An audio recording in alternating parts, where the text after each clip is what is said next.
Oh, hari naman oh. Oh, kita mo na ang makina ko. Gwapo na no. Ha. Ginlinisan kagin sprayan. Pintahan no. So idubulkot na to. Na para nga daw medyo ganda-ganda sa gawa no. Alright. Dubulkot.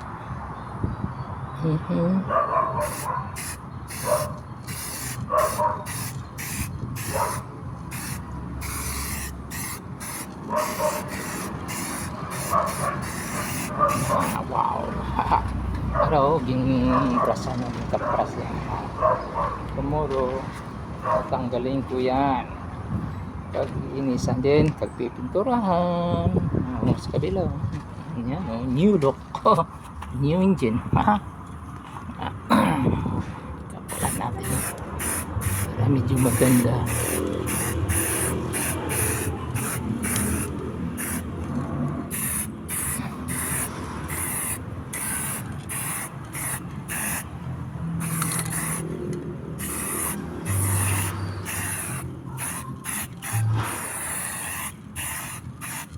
Ayan, heat resistant yan ng 600 degrees.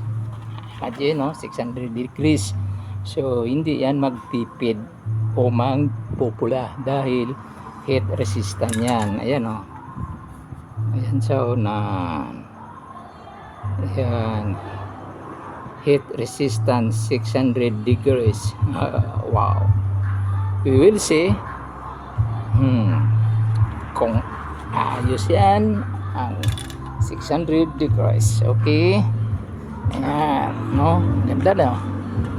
Ayan, tinanggal ko yan ang kanyang injector dahil para na malinisan gid maigi at saka ang starter dire ang starter no. Ito ang kinakabitan ng injector. Yan ang injector yan. Tapos ita-timing pa yan no, bago ikabit ang injector. Yan, ita-timing natin. Yan, ito may timing yan, may mark yan no.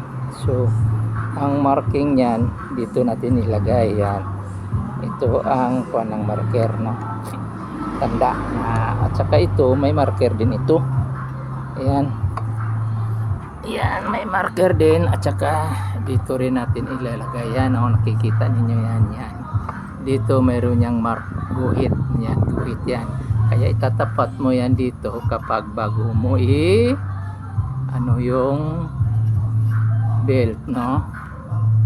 Yan, ikakabit niyang belt ini at saka ito may timing din to no. Ayan oh, kita niyang guhit yan dito, yan nakatapat din, mayroong guhit dito na mahaba no. Diyan din nata-timing. So kunting careful lang no kapag kabit mo ng itong belt dahil magkaroon ng movement ito, mag-iikot ito.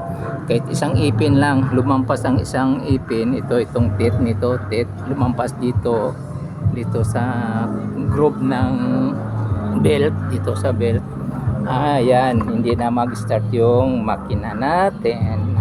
That's it. Then ito yung ang fuel pump nya na ginpa-calibrate ko bago din yun.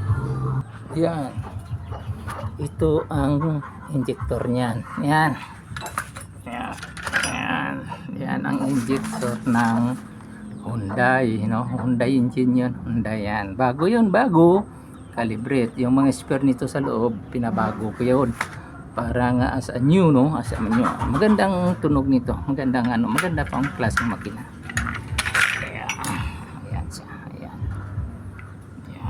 Yan. Ngayon pag nagkabit ka dito dahil wala na to pin timing, ito iikutin din ito, itatapat yan doon sa may gear. Yung kunya nito may groove na, may lock na to, may groove, may kanal ang gear, kaya ito iikutin yan nga doon magtatapat. So yan din ang be careful din yan, hindi rin mag-iikot ang ipin doon sa timing dahil yan yan under roulette firing. O either nga hindi ka makapastart or mausok yan o magwa-wild ang makina yan, ganun yun. Okay, boss. Thank you for your watching. Bye bye you.